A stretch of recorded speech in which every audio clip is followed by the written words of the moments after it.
नमस्कार दोस्तों, स्वागत है आपका हमारे चैनल पर। हमारी आज की कहानी है दाग। मुराद को मैं क्या जवाब दूं? मुझे कुछ समझ नहीं आ रहा। उसने मुझे मुश्किल में डाल दिया। मैं दूसरी शादी नहीं करना चाहती, पर वह है कि मेरे पीछे ही पड़ गया। मुझसे शादी करना चाहता है। मैं दोबारा उन दर्दों को सहन नहीं करना चाहती जो मैं पहले सहन कर चुकी हूँ। अब सब ठीक ठाक चल रहा है। मेरी जिंदगी सही दिशा में चल रही है। मैं खुश हूँ और मेरी बेटी भी। मुराद जानता है कि मैं तलाकशुदा हूँ और मेरी एक बच्ची भी है 6 साल की। फिर भी वह मुझसे शादी करना चाहता है और मेरी बेटी को भी अपनाना चाहता है। पर शादी करके मैं दोबारा उस पीड़ा में नहीं पड़ना चाहती जिससे मैं निकल कर आई हूँ। मुराद पूछता है कि आखिर बात क्या है? तुम शादी क्यों नहीं करना चाहती? वजह क्या है? मैं क्या बताऊं? मेरी कुछ समझ में ही नहीं आ रहा। वजह बताऊं भी या नहीं? बताऊं भी तो किस तरह? कहाँ से हिम्मत लाऊं? क्या इन दागों के बारे में उसे बता दूं? दाग, हाँ, ये दाग जो मिटने का नाम ही नहीं ले रहे। अब तक ये दाग दहक रहे थे यहाँ मेरे सीने पर। मेरी पहली शादी भी नहीं करना चाहती थी इन्हीं दागों के चलते, पर मेरी अम्मी नहीं मानी, मेरे पीछे ही पड़ गई। वे समझाती, बेटी, शादी के बिना एक औरत अधूरी है। शादी के बगैर उसकी जिंदगी जहन्नुम बन जाती। तू शादी कर ले। तेरे दोनों भाइयों का क्या भरोसा, तुझे कब तक सहारा देंगे? अभी तेरी भाभीयों का मिजाज बढ़िया है, आगे चल कर वे भी तुझे बोझ समझने लगेंगी। तो पर ये दाग। मैं अम्मी का ध्यान दागों को और दिलाते हुए कहती, अम्मी, दागों का क्या करूं मैं? ये तो मिटने का नाम ही नहीं लेते, ऊपर से दहकने लगते हैं समय समय पर। फिर भी आप कहती हैं कि मैं शादी कर लूं। क्या ये दाग छिपे रहेंगे? क्या ये दाग मेरे शोहर को दिखाई नहीं पड़ेंगे? अम्मी चुप्पी साध लेती, फिर रोने लगती। बेटी, इनका जिक्र मत किया कर। ये दाग है तो तेरे सीने पर, मगर जलन मुझे भी देते हैं। तब आप ही बताइए कि इनके रहते मैं कैसे शादी कर लूं? नहीं बेटी, तू शादी जरूर कर। तुझे मेरी कसम। मेरी जिंदगी की यही तमन्ना है। आखिर में मैं हार गई। मैंने शादी के लिए हाँ कर दी और मेरी शादी धूमधाम से हो गई अली के साथ। पहली रात को मुझे देखकर अली का खुशी का ठिकाना नहीं रहा। अली मुझसे कस्में वादे करने लगे, जहां भर की खुशियां लाकर मेरे कदमों में रख देने को बेताब हो उठे। अली को खुश देखकर मैं भी खुश हो गई, पर मेरी खुशी कुछ पलों की थी। शादी के दूसरे दिन ही जब मैं अली की बाहों में थी और वो मुझे चांद तारों की सैर करा रहे थे, अचानक जमीन पर आ गिरे धड़ाम से और करवट बदल ली। मुझे कसमसाहट हुई। क्या बात हुई? क्यों हट गए? मैंने अली को अपनी बाहों में भरना चाहा तो अली ने झिड़क दिया और दूर जा बैठे। क्या बात है? आप नाराज क्यों हो गए? ये दाग कैसे हैं? ओह, मुझे होश आया। मेरी नज़र मेरे सीने पर गई। मैं दहल गई। मैंने उन्हें दुपट्टे से ढक लिया। कैसे हैं ये दाग? बहुत खराब लग रहा है। सारा मूड चौपट कर दिया। किस तरह के ये दाग है? मैं अली को अपने आगोश में लेते हुए बोली, ये दाग चाय के हैं। चाय के? जी, जब मैं छोटी थी, यही तकरीबन 5 साल की, मेरे सीने पर खोलती हुई चाय गिर गई थी। पूछो मत, मैं तड़प के रह गई थी। उनका इलाज नहीं हुआ था। इलाज हुआ था और ये तकरीबन ठीक भी हो गए थे। पर क्या? एक दिन इन जख्मों पर मैंने एक क्रीम लगा ली थी। तभी से ये दाग सफ़ेदी में बदल गए। बहुत इलाज करवाया, मगर सफ़ेदपन गया ही नहीं। कहीं ये दाग वे दाग तो नहीं जिसका ताल्लुक खून से होता है? ना बाबा ना, वे वाले दाग नहीं जो आप समझ रहे हैं। ये तो जले के निशान हैं। मैं अली को अपने आगोश में भर कर चूमने लगी। अली भी मुझे प्यार देने लगे। अभी कुछ देर ही हुई थी कि उनका हाथ मेरे सीने पर आ गया। देखकर उनका मूड फिर खराब हो गया। वे दूर हट गए। वे मुझसे दूर रहने लगे। मैं कोशिश करते करते हार गई। वे मेरे करीब नहीं आते। एक ही छत के नीचे हम दोनों अजनबियों की तरह रहने लगे। वे मुझसे नफरत तो नहीं करते, पर मोहब्बत भी नहीं। मुझे रुपए पैसे भी देते थे, पर प्यार नहीं। जब भी प्यार देने की कोशिश करती, दूर हट जाते। फिर सुबह मेरे हाथ से चाय भी नहीं लेते। चाय का नाम सुनकर उन्हें मेरे सीने के दाग आ जाते। मन उचाट हो जाता। इसी बीच मुझे एहसास हुआ कि मेरे अंदर कोई नन्हा वजूद पनप रहा है। मुझे खुशी हुई, पर अली को नहीं। उन्होंने एक फैसला ले लिया था, वह था मुझसे तलाक देने का। उन्होंने मेरी कोख में पनप रहे वजूद को तहस नहस करवाना चाहा, मुझे रजामंद करने में पूरी ताकत झोंक दी, पर मैं नहीं मानी और जीती रही उसी वजूद के सहारे। आखिरकार उस वजूद ने दुनिया में आंखें खोली, मेरा सूनापन कम हो गया। मैं उस वजूद के हंसने बोलने लगी, अपने गम को भूलने की कोशिश करने लगी। धीरे धीरे मेरी बेटी मेरी सहेली बन गई। अभी मेरी बेटी 3 साल की ही हुई थी कि यह हादसा हो गया। मैं अपने मायके में आई हुई थी। अपने बड़े भाई के लड़के का अकीका यानी मुंडन था। अली भी आए हुए थे। रात को खाना खाने के बाद अली की आदत है पान खाने की। उस रात वे मेरे मोहल्ले के एक पान की दुकान पर पान खाने पहुंचे तो मेरी जिंदगी में मानो कयामत सी आ गई। वही पान की दुकान पर अली ने मेरे बारे में सुना क्या, रंजिशन उन्हें सुनाया गया। मेरे बारे में बातें सुनकर वे चकरा गए। गिरते पड़ते वे घर वापस आए तो मैं उनके चेहरे को देखकर भाप गई कि हो न हो कोई अनहोनी हुई है। मैं उनके पास पहुंची, पूछने लगी कि क्या बात है। अली कुछ नहीं बोले। मेरे घर चुपचाप ही रहे, गुमसुम। पर दूसरे दिन घर आकर कोहराम मचा दिया। ऐसा कोहराम कि पास पड़ोस के लोग इकट्ठा हो गए। मस्जिद के पेश इमाम साहब, मदरस के मौलाना और मुफ्ती जैसे बड़े लोग भी बुला लिए गए और मेरे घर से मेरे वालिद साहब व दोनों भाई भी। बेचारी अम्मी भी रोती पीटती हुई आई। अम्मी को देखते ही मेरी आंखों से आंसू झरझर बहने लगे। अम्मी ने मुझे गले से लगा लिया, समझ गई कि क्या हुआ होगा। बाहर घर के सामने चबूतरे पर पूरी पंचायत जमा थी। मौलाना साहब मेरे ससुर से बोले, हाजी साहब आपने हम सबको क्यों याद किया? क्या बात है? मेरे ससुर ने अपना चेहरा झुका लिया, फिर कुछ भी बोल नहीं पाए। मौलाना साहब ने दोबारा पूछा, आखिर बात क्या है हाजी साहब?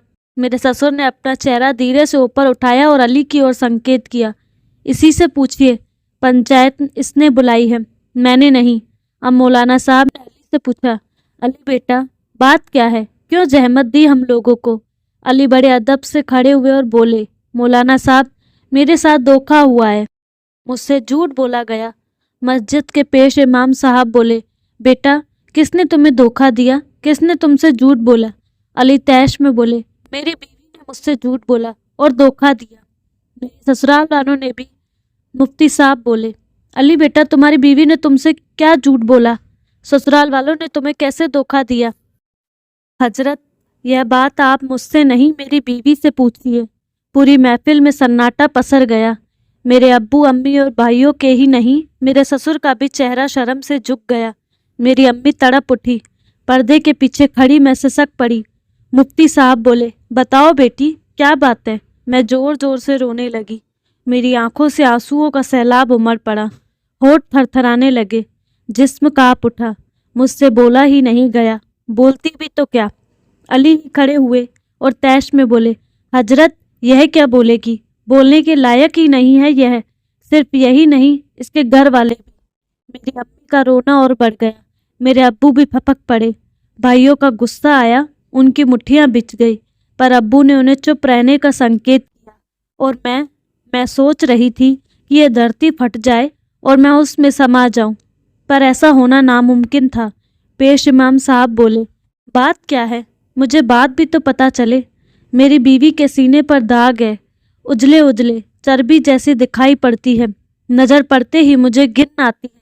पंचायत में दोबारा सन्नाटा छा गया। अली बोलते रहे, यह बात मुझसे छिपाई गई, हम लोगों को नहीं बताई गई। इतना कहकर अली थोड़ी देर शांत रहे, फिर बोले, और जब मुझे इसकी जानकारी हुई तो मुझे मेरी बीवी ने बताया कि ये दाग चाय के हैं। जबकि क्या? एक साथ कई मुंह खुले। जबकि ये दाग तेजाब के हैं। पंचायत में खलबली मच गई। अली ने आगे बताया, कल मैं खैराबाद अपनी ससुराल में था। वहीं एक पान की दुकान पर मैंने 2 लड़कों को आपस में बातें करते सुना। मैं नहीं जानता कि वे लोग कौन थे। उनमें से एक ने दूसरे से पूछा था कि यार उस लड़की का क्या हुआ? दूसरा बोला था कि कौन सी लड़की? पहला लड़का बोला कि वह हाजी अहमद साहब की लड़की जिस पर एसिड अटैक हुआ था। दूसरा लड़का बोला कि अरे उसकी तो शादी हो गई, 3 साल हो गए, अच्छा शौहर पाया है उसने। इतना सुनना था कि मेरे होश उड़ गए। आगे उन लोगों ने क्या बातें की मैं नहीं जानता, लेकिन हजरत, मैं यह जानता हूँ कि मैं कहीं का नहीं रहा। पहले तो किसी तरह एक साथ बसर हो रही थी, मगर अब हम साथ नहीं रह सकते। मुझे इस झूठी औरत से निजात दिलाइए। अली अपनी बात पूरी करके बैठ गए। पंचायत में कानाफूसी होने लगी। थोड़ी देर के बाद मुफ्ती साहब बोले, हाजी साहब आप कुछ बताएंगे, क्या मामला है? हमें कुछ समझ ही नहीं आया। एसिड अटैक कब और क्यों? मेरे अब्बू हिम्मत करके खड़े तो हुए, पर थर थर कांपने लगे। उनसे बोला नहीं गया। अम्मी ने भी बोलना चाहा, उनमें से भी बोल नहीं पाया। बस खड़ी खड़ी रोती रही। आखिर मैं खड़ी हुई। मेरे घर वाले धोखेबाज हैं या नहीं, मैं नहीं कह सकती। हाँ, मैं ये जरूर कह सकती हूँ कि मैं झूठी हूँ। मैंने झूठ बोला। मुझे साफ साफ बता देना चाहिए था इन दागों के बारे में। मैं बताना चाहती भी थी, मगर मुझे कोई सूरत नजर ही नहीं आ रही थी। सुन रहे हैं आप? मैं बोली। अली ने खड़े होकर बड़े गुस्से में कहा, यह और इसके घर वाले इसी तरह लच्छेदार बातों में उलझा देते हैं, झूठ पर झूठ बोलते हैं, झूठे धोखेबाज कहीं के। मुफ्ती साहब बोले, अली खामोश रहिए, अदब से पेश आइए। अली सटपटा कर बैठ गए। मुफ्ती साहब ने मुझसे पूछा, बेटी दाग का राज क्या है, बताएंगी आप? मैं फपक पड़ी। ऐसा लगा जैसे दाग दहक उठे। जलन पूरे शरीर में दौड़ गई। मैं बोली, मैं उस वक्त 11वीं जमात में पढ़ती थी। एक हिसाब से दुनिया जहान से अनजान थी। मैं रोजाना अपनी चचेरी बहन के साथ पढ़ने जाया करती थी। मेरी चचेरी बहन भी उसी स्कूल में पढ़ाया करती थी। इतना कहकर मैंने थोड़ी सी सांसें भरी और दोबारा कहना शुरू किया, मेरी चचेरी बहन की शादी जिस आदमी से हुई थी वह ठीक नहीं था, जुआरी शराबी था, उनको मारता पीटता भी था। इसीलिए उन्होंने तलाक लेना चाहा। वह शख्स तलाक देने के लिए राजी नहीं हुआ। बहन बेचारी मायके में बैठी रही और कॉलेज में पढ़ाने लगी। मैंने फिर थोड़ा दम लिया और आगे बोली, हर दिन की तरह उस दिन भी हम लोग खुशी खुशी कॉलेज जा रही थी। हम लोग कॉलेज पहुंचने वाली ही थी कि बहन ने मेरा हाथ पकड़कर मुझे अपनी तरफ खींचा और चिल्लाते हुए बोली कि भागो भागो। मैंने देखा सामने वही जालिम शख्स खड़ा था।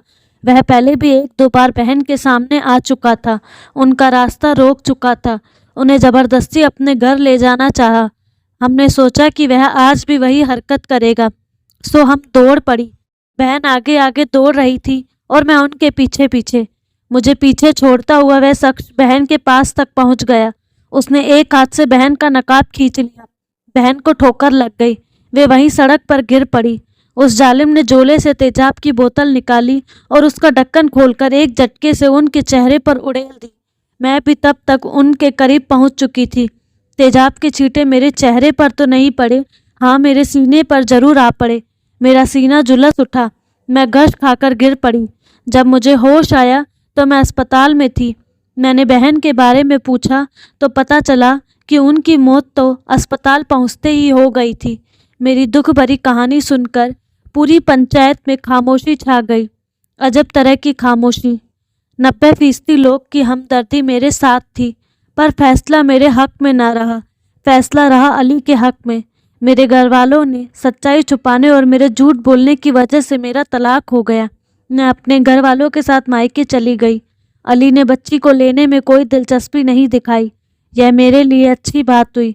मैं अपनी बच्ची के बगैर एक पल जिंदा रह भी नहीं पाती। मैं बीएड तो पहले से ही थी और टीईटी भी। अभी 1 साल पहले सहायक अध्यापकों की जगह निकली तो मेरा उसमें सिलेक्शन हो गया। यही 10 किलोमीटर की दूरी पर मेरी एक प्राथमिक विद्यालय में पोस्टिंग भी हो गई। मेरी वही मुलाकात मुराद से हुई। मुराद पास ही के एक माध्यमिक स्कूल में सहायक विधायक अध्यापक है। जब से मुझे देखा है अपने अंदर मोहब्बत का जज्बा पाले बैठा। मुझसे मोहब्बत का इजहार भी किया और शादी करने की इच्छा भी जाहिर की। मैंने न तो उसके प्यार को स्वीकार किया और न ही उसके शादी के प्रस्ताव को। मैं दोबारा उस दर्द को झेलना नहीं चाहती और शादी नहीं करने का फैसला ज़रूर कर लिया था मैंने। तो दोस्तों, कैसी लगी आपको कहानी? अपनी राय कमेंट बॉक्स में ज़रूर बताइएगा। साथ ही हमारे चैनल को लाइक शेयर एंड सब्सक्राइब करना ना भूलें। धन्यवाद।